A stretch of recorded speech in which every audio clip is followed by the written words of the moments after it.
Welcome to Daily Meditation with Sangha Live.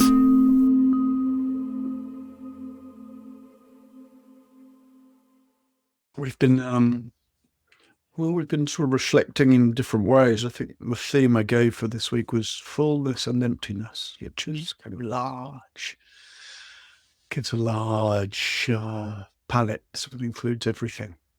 So we've just been reflecting on different aspects.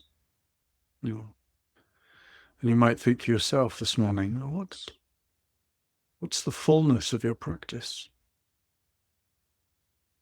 What's the fullness of your practice? And in many ways that might mean, what gets left out?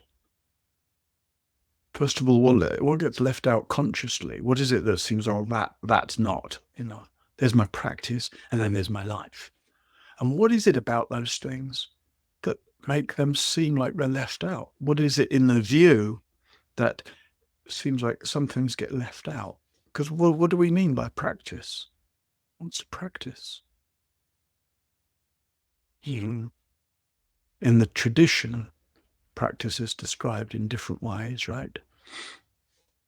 Like dana, sila, bhavana, means offerings, cultivating generosity, sila, no, behaving sensitively, kindly, non-manipulatively, non-harmfully towards others, and then bhavana, kind of conscious taking up of transformational practices, meditative disciplines, rituals, adhitanas, determinations, or vows, or sila, samadhi, panya. It's another conception. Sila, again, meaning just that sense of taking care of how we behave, as like that being foundational. Never mind how much meditation you do. How do you behave day to day? How much is one consciously, you keep turning your behavior towards harmonious behavior, kind of a loving relationship, becoming a source of being somebody reliable, somebody honest, somebody trustworthy, somebody kind. In your relationships, both with the people close to you and with the people that you just have interactions with day to day, and with the people that you find difficult. Let's give them a lot of centrality in the tradition as what comes into the umbrella term of a practice. And one may fail at that many times because you say something harsh, or you have some dismissiveness towards somebody, or you find yourself generating judgments, even though you wouldn't choose to be judging, but there's the habit of, or you feel kind of gossipy towards somebody, where you see, I want to blame them, or, actually, I want to get something in some kind of slightly unwholesome way from somebody. So actually, within that process of sila, there's plenty of room for all of that, right? Not. I don't mean the acting out of those things, but plenty of room to see. Actually, in this orientation, I want to be trustworthy. I want to be somebody who's sort of safe to be around. I want to be kind. I want to be understanding in my dealings with people. And then that becomes the mirror. That intention then becomes a mirror, right? Where we get to actually explore the places in us that get a little bit shut down, or mean-spirited, or greedy, or rejecting, or whatever. Sila. Samadhi then, actually, train your mind. The meditative training of seeing how easily we get lost in abstraction, caught up in drama, how easily we generate unhelpful and unnecessary tensions, and just the training again and again, just coming back to something sane and simple, something immediate and present, like learning to live in an open, relaxed, easeful, simple reality called mind and body here. And of course, that's a lot of what we're doing in the mornings together, what we're doing in meditation. For all the, the various dimensions or techniques or later aspects of meditation, the various different amazing experiences we might pass through, the different qualities of peace or expansiveness or whatever, are basically, most crucially, feeling in the capacity to rest where we are, to be at ease in our own skin, to have body and mind feel like basically undefended, an undemanding realm of experience.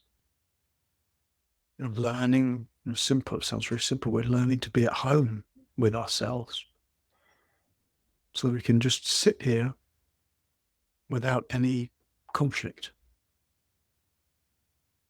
That's the training, right? Of samadhi, to be able to be okay with ourselves. You know that famous line by Pascal, French philosopher. He says all humanity's problems come from people's incapacity to sit quietly in a room by themselves.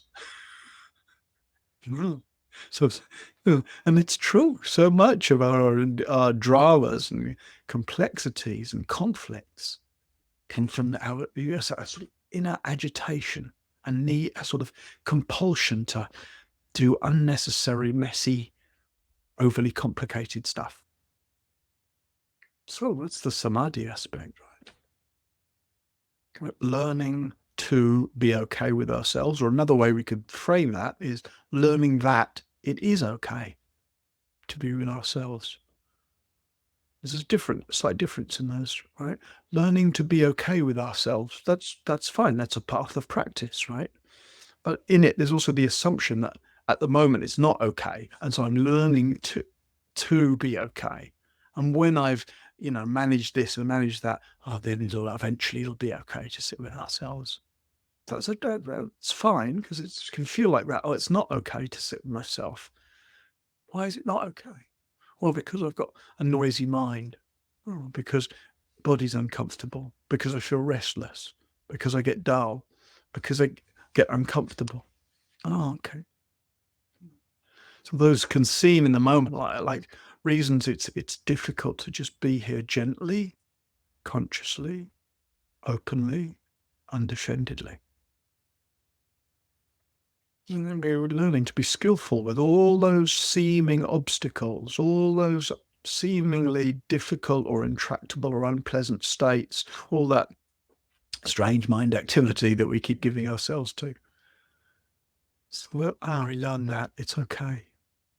So it's okay to be here. Not only is it okay to be here, it's a relief, actually. Oh, it's a relief to not follow all those strange mind trails. It's a relief to not have to defend and distract, and demand so much of our experience or of the world. Well, sila samadhi panya. Panya means wisdom. Actually, considering our experience, considering the world, considering other people, considering reality in the light of our truest, best understanding, and informed by the truest, best, deepest understanding of those we really, feel know something about life's depth and life's freeness. So there's a full practice, sila, orientating towards being safe, trustworthy, kind, and training your attention so that there's a genuine inner harmony with oneself, and cultivating an understanding of the world that is wise. And and then we see the connection, how a wise understanding is to a wise response, wise relationship. So, just before we sit in meditation together, just to come back to that earlier question, what's left out of your practice? In that vision, nothing's left out. Another way Buddha describes the vision of a practice is even restrain from the unwholesome. Engage in the wholesome, liberate your mind. So the key. But as you see in all those different three conceptions I gave, Dana, Sila, Bhavana, Sila, Samadhi, Panya, refrain from doing ill, or engage in the wholesome, purify the mind. The sense of looking at one's basic comportment, one's behavior, one's conduct. Sometimes it's called ethics or morality in Buddhism. I don't think those are helpful terms. It doesn't matter what your ethical code is, really. What most matters is how you actually live that, how you behave. And that's the way we bring our practice into the whole of our life. That's the way we have a sense of, well, nothing's left out with my practice. Even the places I might be my most confused or my most reactive, places I'm least kind of proud of, the states that feel the least spiritual, don't let them be outside. Those are the most precious places of our practice. That's where we really get to learn about ourselves. That's where we really get to bring a difference. Those are the places most in need of Sila Samadhi Panya, most in need of seeing how can I be kind and trustworthy here, most in need of training our attention to not get so lost, most in need of a wise relationship. So I think to some of us, that's sort of obvious right from the beginning. A Dharma practice really is a full spectrum practice. It's a practice where nothing's left out. And then for other areas of us, we might go along for a long time with this sort of sense of a dual thing. Oh, here's my practice. I do some meditation, light a candle, do some chanting. She's good. She's nourishing. And then the rest of my life is somehow aside from that. And I talk about my practice and then my work and my relationships. And as if what? They all live in different realms? No. One life, one practice, one orientation. Yeah. Sila, Samadhi, Panya. And all of that, in the way that comes together in meditation, then comes together is, let me be here in a way that's undemanding, undefended, undistracted.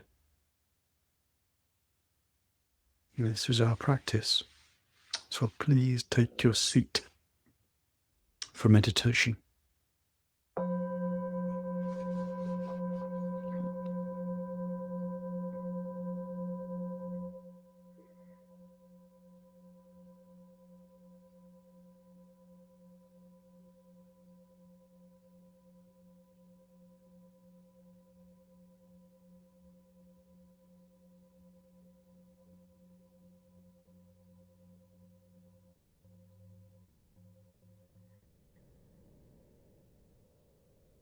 And see if you can really take some pleasure this morning or this evening. Take some pleasure in taking your seat. Rest your body into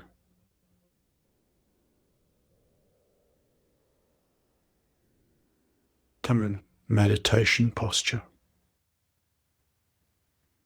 Rest your body into the ground.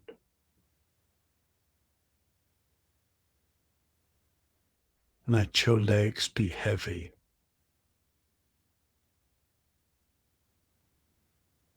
As if they might dissolve into the earth and become one with the entire planet.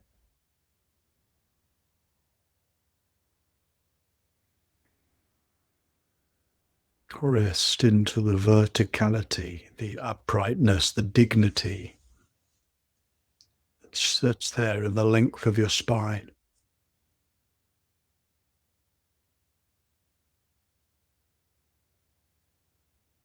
And a sense of uplift, being straight, upright, alert.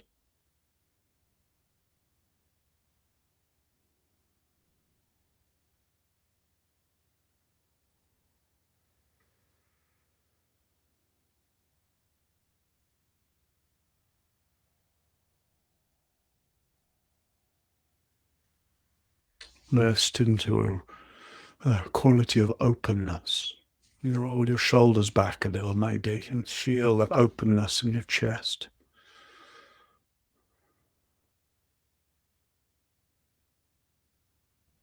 Take a deep breath if you need to, and let yourself sigh in the out breath. Do it a few times if it's helpful. Resting into an open posture, into a natural, undefended movement of breathing.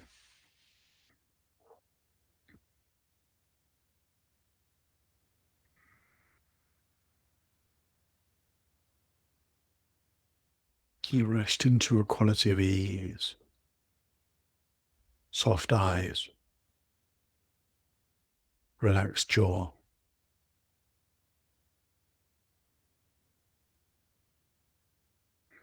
Soft down through your shoulders and arms and hands.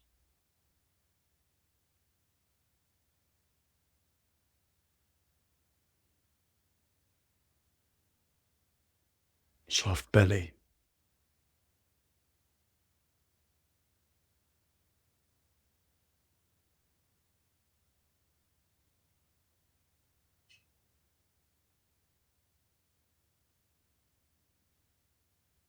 Or unlike this time where you rest into body, rest into breath, rest in presence.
resting into body, this field of sensation,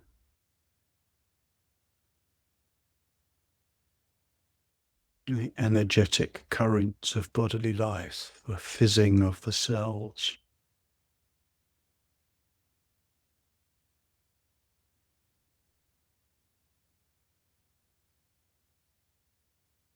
resting into breathing,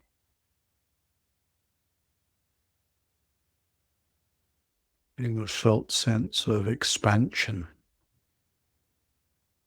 in the in-breath,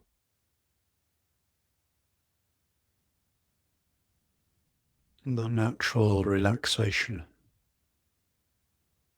as the out-breath, a moment of stillness between breaths.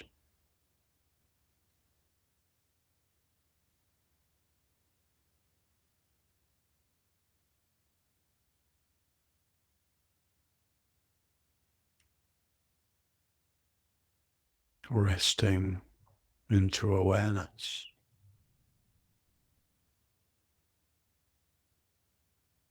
This fundamental knowingness that is the nature of consciousness.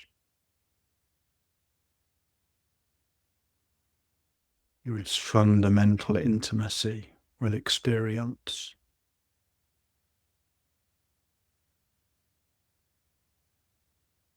The sense that everything arises and passes in awareness. That everything arises and passes as awareness.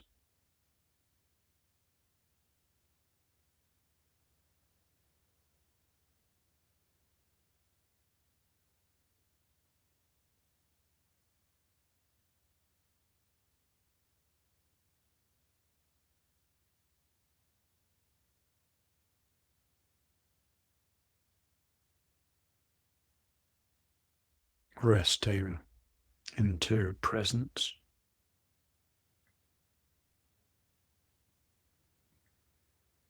Which is on the one hand returning our attention again and again to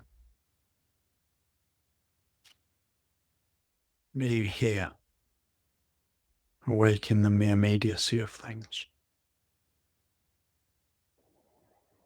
And on the other hand, increasingly becomes the recognition that all there is here.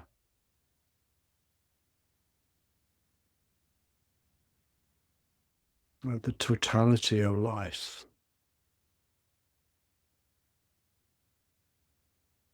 is here.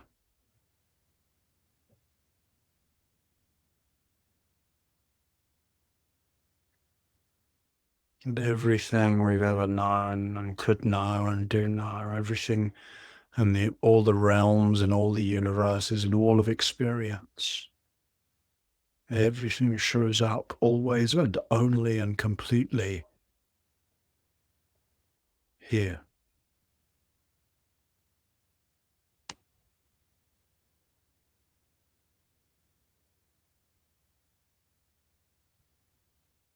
That there's nowhere to go and nowhere we could go. That there's nothing to do nor undo.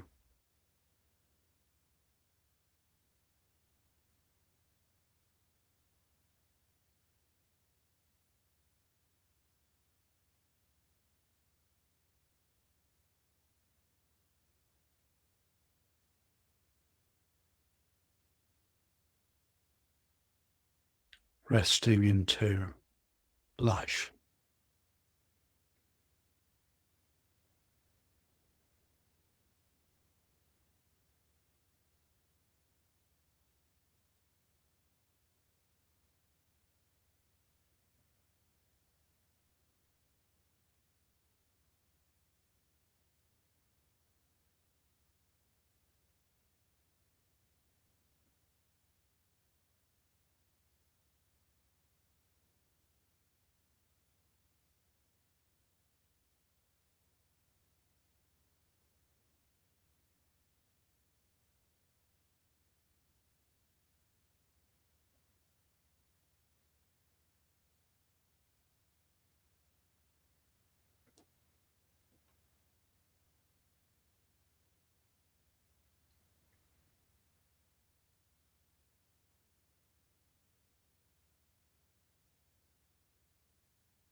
resting into whatever's happening,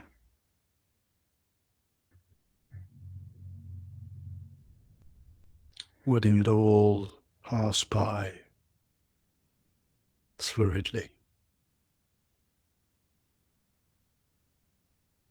frictionlessly.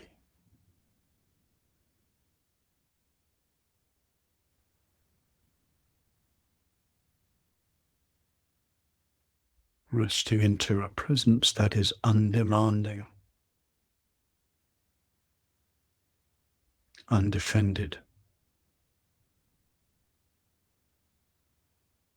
undistracted.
Resting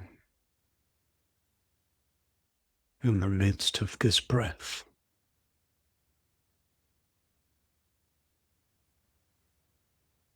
this moment, this experience.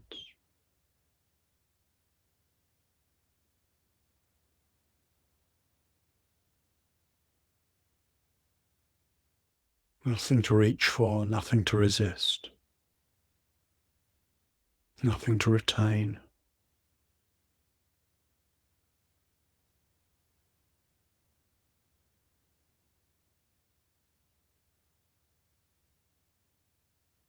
Resting in that freeness,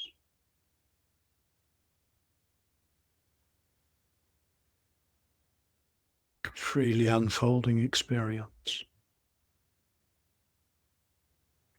freely abiding consciousness.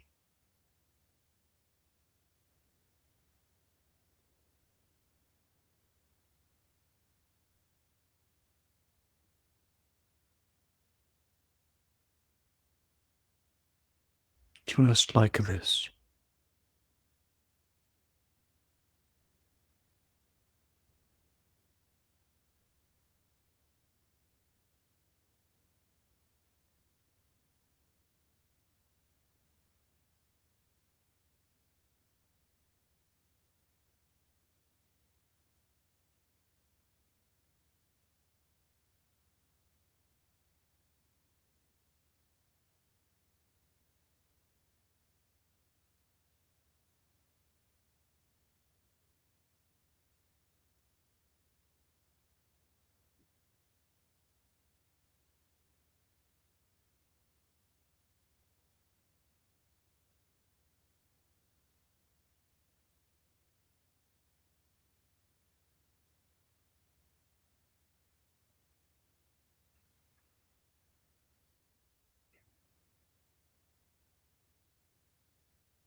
May we all know the taste of Sriness.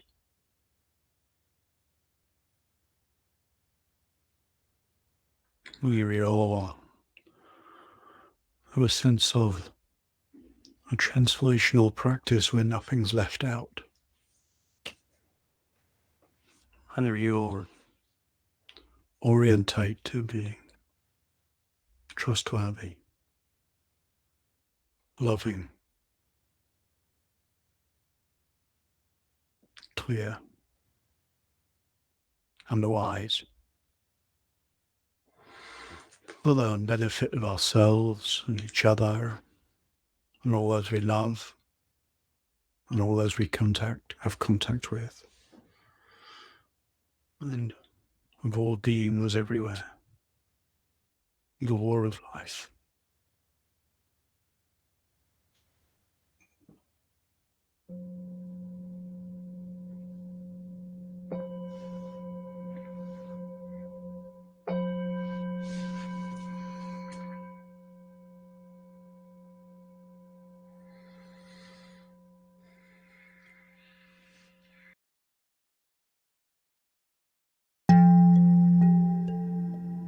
Today's podcast is an offering to you from our archive of freely available live daily classes. We make wisdom teachings and meditations as freely available as possible to as many people as wish to practice. You can help ensure we can continue to support a worldwide Sangha by leaving a review wherever you get your podcasts, by sharing this with someone who'd be interested, and by offering a small financial support at sangha.live/donate.